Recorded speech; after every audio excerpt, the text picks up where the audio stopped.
Друзья, всем привет! Меня зовут Ольга Прилуцкая, вы на канале Вязание это модно. В сегодняшнем видео я предлагаю вам вместе со мной связать безрукавку Кучинелли. Это будет проект совместного вязания, где мы видео за видео потихонечку будем двигаться вперед и вязать вместе. Я буду вязать и показывать вам все этапы работ. Сегодня поговорим о пряже, о спицах, об узоре, конструктивно, как вяжется эта модель, и сделаем расчет. Я знаю, что такую безрукавку уже разбирали на YouTube, но мы свяжем по-своему, с какими-то другими нюансами. Нам никто не запрещал вязать это все как-то немножко по-другому. Поэтому, если этот проект вам интересен, то я надеюсь, что вы к нему подключитесь и будете следить за следующими выпусками об этой замечательной безрукавочке.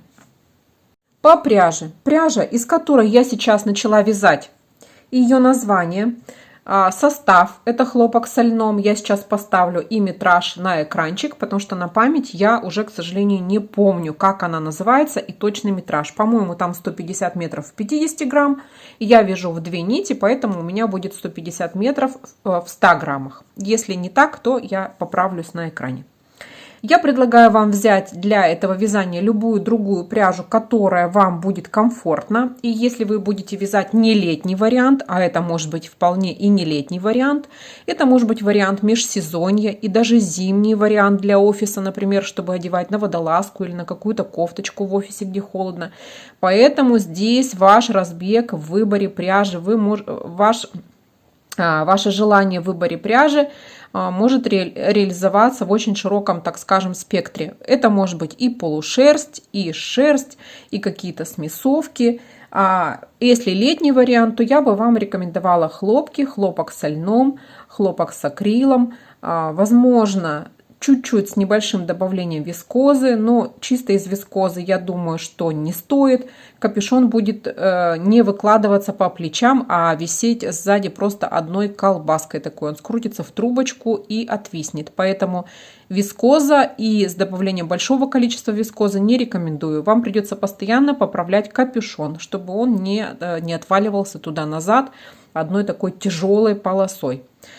Поэтому вот так, спицы. Я под свою пряжу взяла спицы номер 6. Вы сейчас можете видеть вот здесь, вот, да, у меня помечена спица номер 6. Вы подбираете свои спицы. Для комфортности вязания можно взять очень большие спицы и толстенькую пряжу. И 7-кой можно вязать, и 8-кой, и 9-кой, смотря какая у вас будет пряжа. А сколько набирать петель на ваш размер и как это все дальше вязать, я об этом расскажу. То есть у нас вязание идет на все размеры. Пряжу и спицы мы, можно сказать, с вами обсудили. Теперь узорчик. В оригинале, как я это вижу на фото, возможно, эта безрукавка связана платочной вязкой из тяжелой пряжи, которая просто под своим весом оттянула платочную вязку. И между бороздками вот изнаночных петель стали видны вот такие вот лицевые петельки, вот так. Но вот это не платочная вязка. Я немного ограничена в пряже, поэтому я знаю, что платочная вязка может как растянуться, так и подпрыгнуть. То есть стянуть полотно мне это совсем не нужно. И мне хотелось бы все-таки получить вот такой вариант изначально, а после стирки я связала такой небольшой образец. После стирки это выглядит вот так. Поэтому понимаете, если бы здесь была платочная вязка, то у меня практически не было бы вот здесь никакого расстояния. Но это так выглядит на моей пряже. Я не знаю, как у вас. Поэтому, если хотите вязать платочной, вяжите платочной. Я вяжу один ряд изнаночной глади и 2 ряда лицевой глади. Что это означает?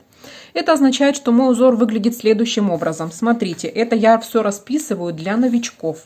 Как мы будем вязать? Смотрите, для новичков первый ряд по лицевой стороне мы вяжем все петли лицевыми. Второй ряд по изнаночной стороне мы вяжем все петли изнаночными. Третий ряд переходим на лицевую сторону и вяжем все петли снова изнаночными, чтобы получить вот такую вот волнушку или барашек. В 4-м ряду по изнанке вяжем все петли изнаночными, чтобы на лице у нас получились лицевые вот эти петельки в разрыве, которые видны.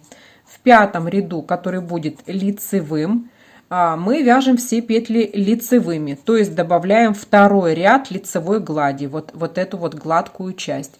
И в шестом, в изнаночном ряду мы вяжем все петли лицевыми, чтобы по лицу получить барашек. И получается у нас раппорт узора 6 рядов, потом он повторяется. Мы снова переходим на лицо, где вяжем все петли лицевыми. Теперь поговорим по плотности моего вязания и как я это посчитала. Я связала вот такой образец, который составляет 32 петли. Достаточно большой, но не очень высокий, потому что я буду ориентироваться на высоту вязания, подмачивая полотно. Все-таки показатель высоты, он очень справочный и под тяжестью полотна меняется, поэтому я на него буду совсем-совсем немножко ориентироваться. И лучше всего, когда подойду уже к уровню подмышек, я это полотно намочу. Итак, связала я на 32 петлях и взяла в расчет плотности вязания все 32 петли. У меня здесь еще 2 кромочных, то есть у меня для набора использовано 34. Почему? Почему я не взяла вот в центре где-то, как говорят, вот где ровные петельки, да, лучше брать в центре. Полотно у меня все равно будет иметь все части вязания, то есть в нем будут и начало вязания, и конец, поэтому в нем не будет присутствовать только вариант центрального вязания, поэтому и образец достаточно большой. Если бы он был маленький, то так брать опасно, то есть от начала и до конца его измерять. Здесь может быть погрешность. Если у вас образец достаточно большой, а он у меня составляет 24 сантиметра, то его можно замерять от начала до конца, не включая кромочный.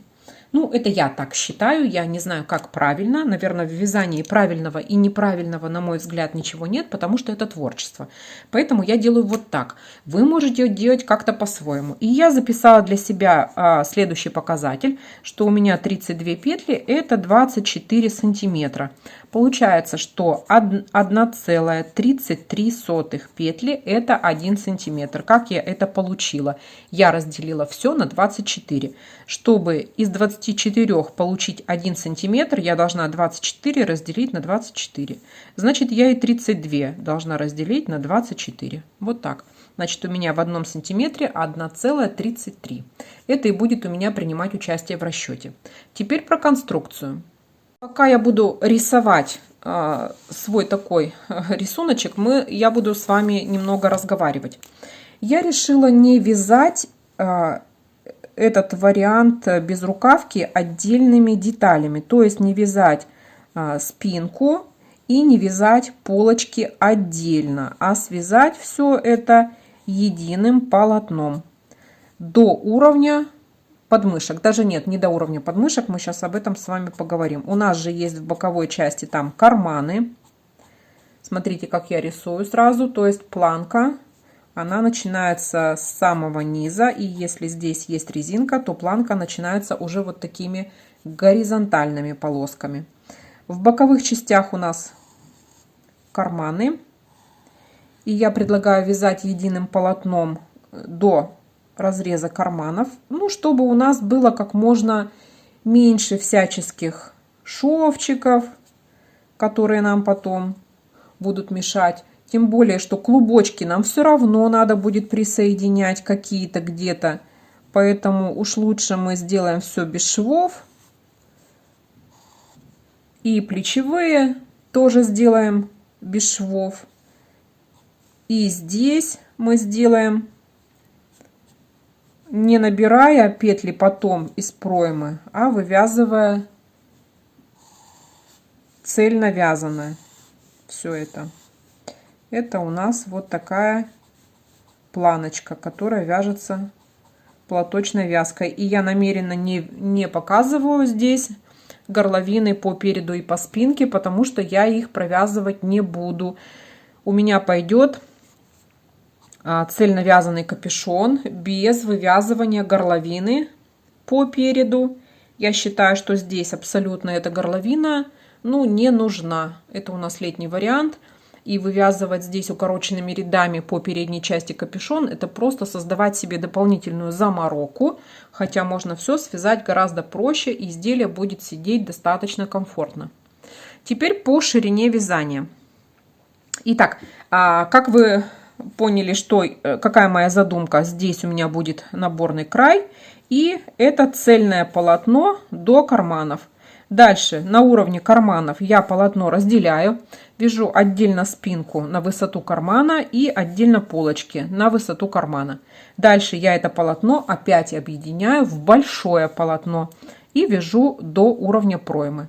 На уровне проймы я добираю несколько петель с этой и несколько петель с этой стороны для обтачки, для обработки вот этой вот проймы. И дальше вяжу на высоту проймы опять большое-большое полотно.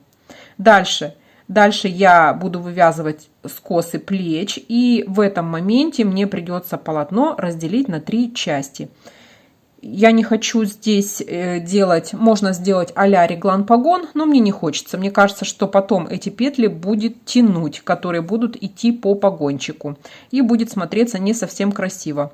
Лучше я потом петли скоса плеча полочек и петли скоса плеча спинки сошью швом петля в петлю, чтобы у меня опять шовчика никакого не было. Такая моя задумка на воплощение этой модели. Дальше пойдет цельновязанный капюшон с планкой. О нем мы поговорим чуть попозже. Под него мы также вот на этом уровне наберем петельки для обработки капюшона. И у нас пойдет цельный капюшон вязаться. Про капюшон чуть-чуть попозже поговорим немного. Сегодня я хочу сделать просто первоначальный расчет, от которого мы будем двигаться. Про ширину. Если смотреть на модель, то это довольно-таки широкая безрукавка, и такие огромные оверсайзы вяжут, измеряя, ну, расставив, так скажем, руки в стороны и измеряя от локтя до локтя, потому что вот в этой вот части, где вот у нас обработка, видно, что у модели здесь только-только начинает выглядывать локоть. То есть, в принципе, от локтя до локтя мерку можно брать. У меня это примерно, ну, что-то около 70 сантиметров.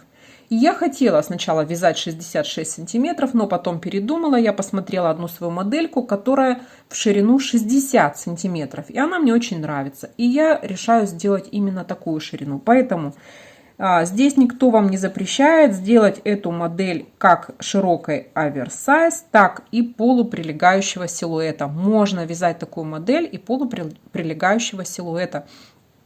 В этом ничего такого нет. Это будет, ну, похожая модель, но без такой свободы облегания. Вот и все. Поэтому такую безрукавку можете вязать той ширины, которая вам комфортна. Я вот здесь себе ставлю 60 сантиметров. Про высоту мы пока в этом видео ничего не говорим. Мы рассчитываем только ширины, если можно так сказать. И немножко поговорим про скос плеча. Дальше здесь я еще выделю на этом же чертеже горловину. Кто со мной вяжет, кто смотрит мои видео, тот знает, что практически во всех своих проектах я беру горловину от 20 до 23 сантиметров. Именно так я и сделаю в этом варианте. Я возьму 20 сантиметров. Ну, я вот так вот уже приспособилась. Я знаю свою горловину. Мне так комфортно. Я так делаю всегда. Как поступить вам? Взять какую-то футболку, кофточку, джемпер, примерить на себя и посмотреть комфортную ширину горловины. Оттуда ее и взять, потому что сантиметром, ползая вокруг шеи, вы так и не поймете, какой ширины вам нужна горловина. Все мерки лучше брать с изделий, которые вам нравятся, а не с себя. Ну, это я тоже так считаю. Теперь обтачка. Вот это вот обтачка, под которую пришит замок. Да, кстати, мы с вами ничего не проговорили про замок, что в модели-то есть замочек, нужно будет его приготовить в цвет пряжи. Ну, кстати, если кто-то хочет контрастный замок, то почему бы и нет? Здесь тоже это будет смотреться очень интересно на контрасте. Я решила сделать эту обтачку 4 сантиметра. То есть, а так как она с подгибкой, то есть мне нужно будет исходить в расчете из того, что у меня спинка будет 60 сантиметров, а передняя часть у меня будет 64 сантиметра, чтобы 4 я могла потом загнуть и подшить вниз, чтобы у меня вот эта вот такая вот обтачка была. Поэтому я свой расчет делала следующим образом. Подвину сейчас тетрадку вот так. Я считала так. 60 сантиметров. Это я считаю как бы пока переднюю часть.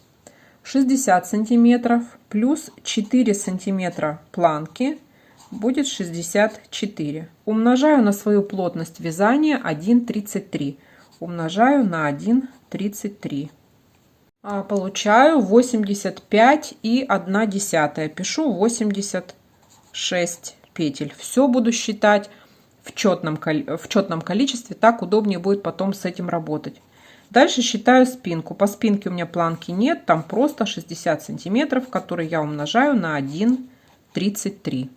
60 умножить на 1,33. Получается 79,8. Значит 80. 80 петель. Смотрю разницу между спинкой и передом. Она составляет 6 петель. Это как раз моя планка. Но так как планка двойная, то есть 4 сантиметра с этой стороны и 4 сантиметра идет в подгибку, значит вся планка 12 петель. Это мне нужно для распределения петель на спицы. Как я буду набирать? Я набираю 86 плюс 80. Это 166 плюс 2 кромочные. Я набираю 168 петель. И как я их распределяю на спицы? 12 петель у меня планка. Сначала 1 кромочная, потом 12 петель планки. 2, 4, 6, 8, 10, 12. Я ставлю маркер. Ну, потому что потом это вязание идет однообразно, а сначала нет. Сначала я вяжу вот так. На 12 петлях идет планка, а на всех остальных петлях идет резинка 1 на 1. И здесь я не стала заморачиваться, чтобы вязать резинку классическими петлями, связала ее своими бабушкиными, и резинка у меня кривая. Ну, я с этим согласна. Набор я делала итальянским способом, и сейчас вот это распределение петель, наборчик я вам быстро покажу на короткой спице, на коротком образце, и можно начинать вязание.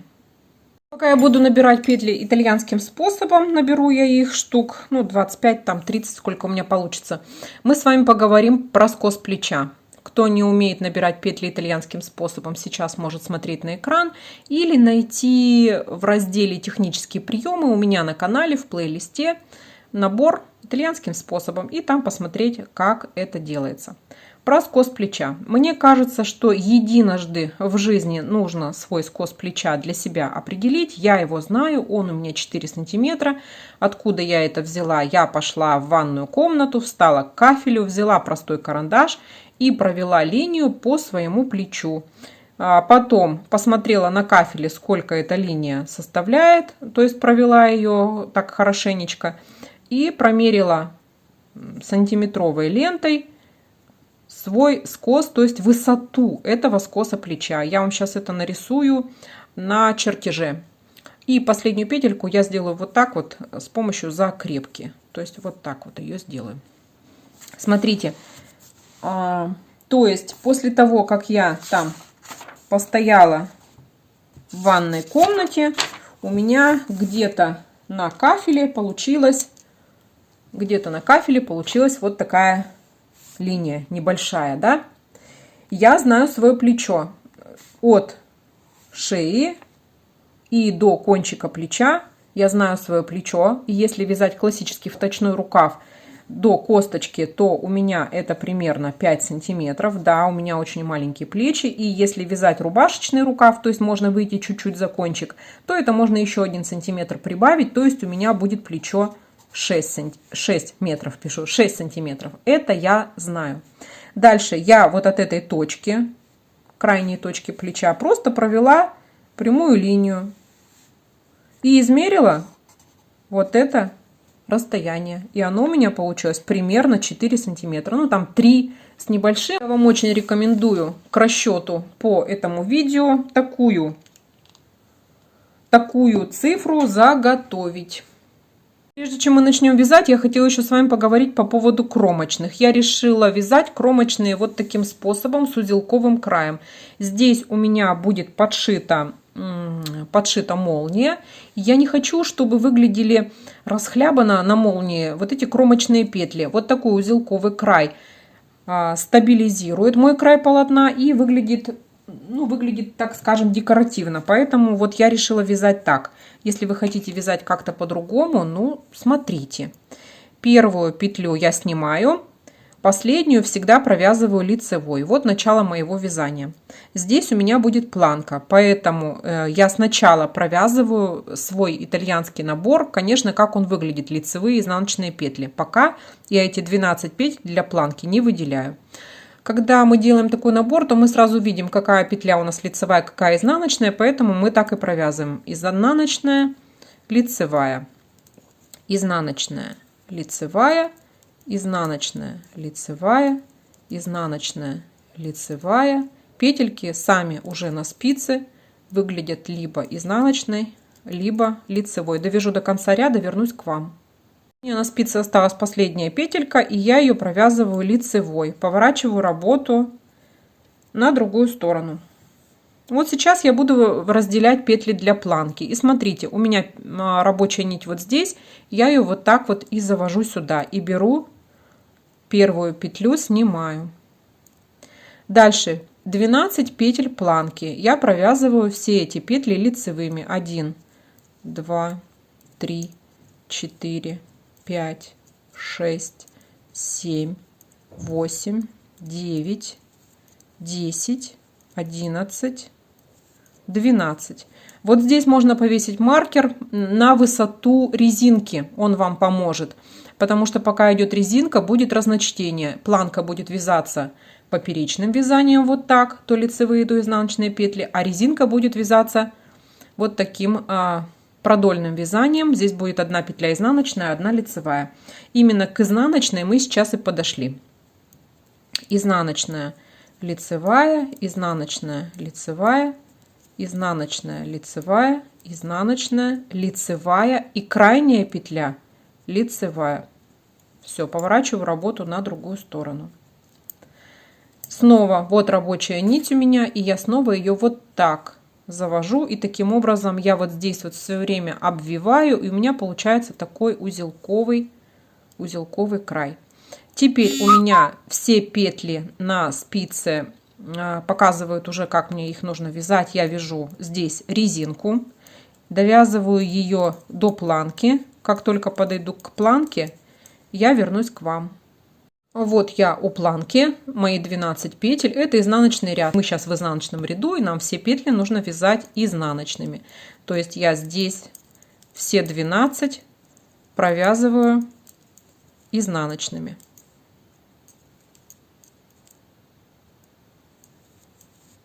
Довязала, последняя лицевая. Поворачиваю работу на лицевую сторону. Снова рабочую нить вот так завожу, образуя такое обвитие вот в этом месте. И у меня третий лицевой ряд, в котором мне нужно вязать по планке все петли изнаночными, чтобы образовать рулик. Так как петля у меня стоит вот в такой позиции, то я ее вяжу за правую стенку, которая подальше от меня находится при моем варианте вязания. А вы смотрите, где у вас правая стенка, так вы и вяжете. Вот 12 петель я провязала изнаночными, у меня получился вот этот вот первый рулик. А дальше я продолжаю резинку. Резинку 1 на 1. Последняя лицевая. Снова поворачиваю работу, оказываюсь в 4-м ряду по изнаночной стороне. И здесь у меня резинка. Я ее свяжу до обтачки. И подошла я к 12 петлям обработки. И здесь мне эти 12 петель нужно вязать в 4-м ряду изнаночными, чтобы у меня по лицу получилась лицевая дорожка. Конечно, в платочной вязке все это вяжется гораздо проще. Путаницы никакой нет. В платочной вязке вы просто вяжете все петли лицевыми и все. Лицевые, лицевые, везде лицевые на любой стороне. Но, повторюсь, узор тогда выглядит все-таки как платочная вязка. И последняя лицевой. Мне это не очень нравится. у меня хлопок, который, в принципе, дает усадку. У меня все изделие будет в барашках. У меня не будет вот этого разрыва, который мне хотелось бы видеть между волнами барашков. И еще и ограничено в пряже. Именно поэтому я решаю, что я буду вязать так. Дальше мы на лицевой стороне в 5 ряду. Здесь у нас все петли лицевые по обтачке.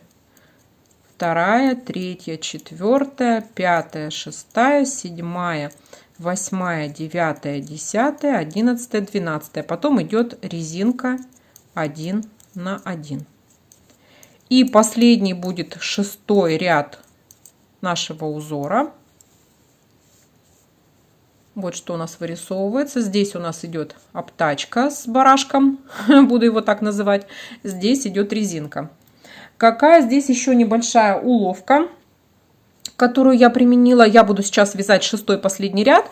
У меня по обтачке будут все петли лицевые. Здесь резинка, а по обтачке все петли лицевые. Для того, чтобы нижний край сильно не волнился, я набирала... Вязание-то у меня идет на спицах номер 6. А наборный край я делала на спицу номер 3,75. Для чего? Именно сам набор итальянский и провязывание первого ряда. Когда я провязала все петли, лицевая, изнаночная, как они смотрятся. Для чего? Смотрите, вот здесь я все сделала спицей номер 4. И видите, как выглядит наборный край. Он гуляет, особенно в том месте, где обтачка. Еще в том месте, где резинка. Резинка его подтянула, а вот где обтачка, он совсем гуляет. А теперь я покажу вам свою работу, которую я сделала, где я сделала наборный край на спицах меньшего размера. Вот, что у меня здесь получилось. Видите? Здесь у меня спицы 3,75, а потом я перешла на 6. Вот таким образом мы вяжем на ту высоту, которой нам нужна резинка. И если вы понимаете, что вот в этом ряду все, вот вам нравится вот такая резинка. Сколько у вас здесь будет? 3, 4, 6, 8, я не знаю, 10 сантиметров. Возможно, вы решите связать эту резинку. И все эти 10 сантиметров вы вяжете вот так. Обтачка отдельно, резинка отдельно. Вот вы решили все, что у вас резинка закончилась, и вы переходите на всеобщее полотно.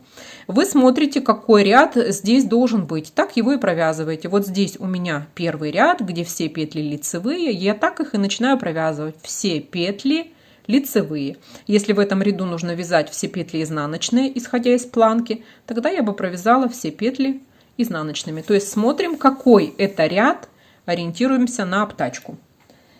Все. Теперь про скос плеча.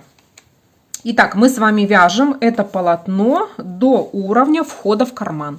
Как определить, какая это высота? Вот это до уровня входа в карман. Какая это высота? Берете любую кофту, в которой есть боковой карман, и смотрите, на какой высоте он находится. Я еще такую кофту у себя не нашла. Я вот так вот думаю, что у меня есть. И даже не знаю, возможно, у дочери еще посмотрю и померяю. Если у меня какая-то кофточка есть, то вот я оттуда и возьму. Если прям ни у кого из вас ничего нет, будете ориентироваться примерно на меня. Я скажу, какая это высота. Пока вяжем просто. Полотно у нас большое, в нем много петель, поэтому вязать время есть. Вяжем. Про скос плеча.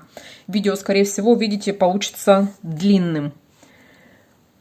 Что здесь? Ну вот я применила свою математику. Это можно даже отнести эту часть видео в раздел математика и вязание.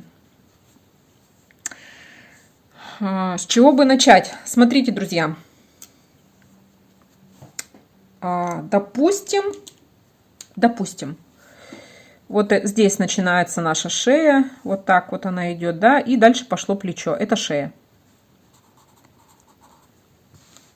Давайте вот так сделаем. Все видно, все видно. Это шея, это пошло плечо. Ну вот оно где-то так вот у нас идет. Смотрите, можно ли связать в изделии, ну, вот такой скос плеча, например? Можно. Почему бы и нет? Можно связать вот такой скос плеча. Можно. Можно связать вот такой скос плеча. Тоже можно. Но смотрите, что получится. Если связать скос, а плечо у нас, повторюсь, плечо вот здесь. Вот оно, вот здесь вот проходит. Вот так вот. Тем самым, делая вот такие скосы плеча, мы то увеличиваем вот эту высоту, то уменьшаем ее. Все будет зависеть от того, насколько это вам будет комфортно. Лично я считаю, что вот этот вот первый вариант, где самая такая покатая линия плеча, может быть неудобен из-за того, особенно если она довольно-таки длинная, эта линия плеча, что когда вы будете поднимать руки, у вас вот здесь вот на шею все это изделие будет налезать до подбородка. А вот такая линия плеча, которая выше, можно сказать, идет вот этой наклонной, она будет не очень комфортна тем, что вид сбоку уровня проймы.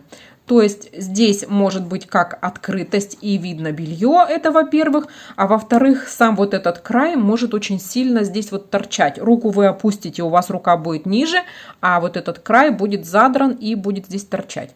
Поэтому я лично для себя считаю, что скос плеча должен повторять вот эту линию плеча. Вот вы связали вот такой скос плеча по самому плечу. А если вам нужен более длинный, он и должен быть продолжением вот этой линии, а не какой-то другой. То есть нужно, я во всяком случае так делаю, я вот именно по этой линии, сколько мне нужен этот скос плеча, он может быть и вот такой, да, вот такой совсем длинный. В нашем случае он именно будет таким, потому что у нас широкое полотно. Вот именно исходя из этого я и высчитываю вот этот вот скос плеча. Теперь на следующих цифрах для примера мы сделаем небольшой расчет. Вот моя высота скоса плеча. Мы ее возьмем 4 сантиметра. Возьмем плечо 6 сантиметров. И исходя из этих цифр сделаем небольшой расчет. Зная вот эти вот величины, я могу узнать теперь, сколько в этом треугольнике у меня составляет вот эта ширина полотна. Вот это сколько у меня здесь. И я применила теорему Пифагора. Квадрат гипотенузы равен сумме квадратов катетов. То есть 6 в квадрате равно, это неизвестно, 6 в квадрате равно 4 в квадрате плюс х в квадрате. Если вы не учились в школе... Если вы в школе, плохо у вас было с математикой, конечно, вы посчитаете, что это все такая ерунда, можно это все вязать на глаз. Но, повторюсь, лучше сделать это один раз, вот прям по моему расчетику, подставив просто свои цифры. Это вообще не сложно. Дальше уравнение будет выглядеть так. Х квадрат 6 в квадрате минус 4 в квадрате. Четверку переносим в другую часть уравнения с противоположным знаком. Х квадрат будет равен 36 минус 16. Х в квадрате будет равен 20. И когда мы извлечем корень на калькуляторе, это будет 4,5. Давайте я проверю еще раз. Корень квадратный из 20. 4,47. Это 4,5 сантиметра. Все. Теперь я могу высчитать пропорцию. А пропорция будет состоять в чем? Как относится высота скоса плеча к ширине полотна. То есть, чем я больше буду увеличивать вот сюда этот скос плеча в разных моделях. Вот в какой-то модели такой скос плеча, в какой-то такой, в какой-то такой. Да ведь?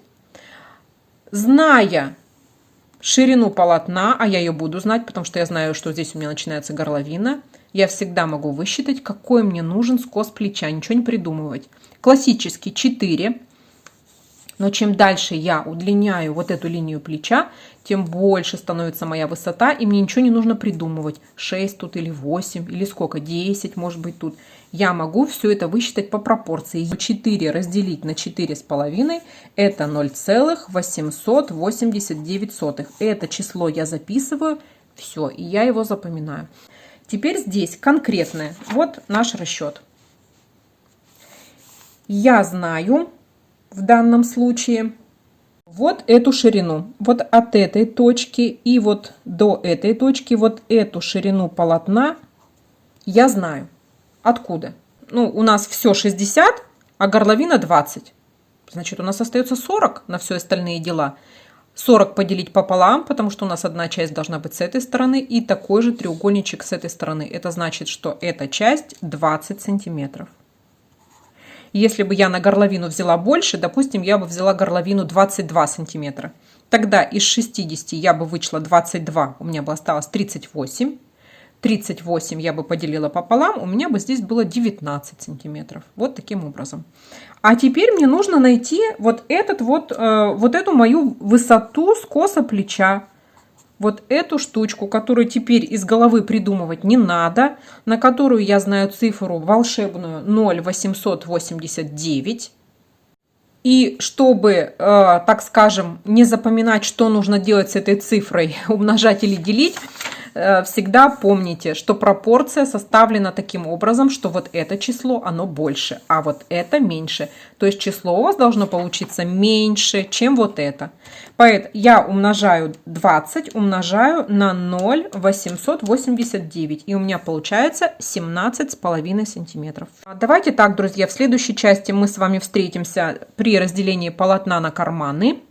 И также просчитаем с вами все по этому чертежу, но уже в высотах. То есть посчитаем сам карман, посчитаем, сколько нужно вязать до проймы, как набрать петли на пройму, сколько нужно связать саму пройму и скос плеча, какие убавки сделать. Пока вяжем вверх до кармана. На этом сегодня все. Всем пока. Очень рада была с вами побыть. Рада всем вопросам, всем комментариям. Задавайте. Обязательно всем отвечу. Вяжем вперед, друзья. Пока-пока.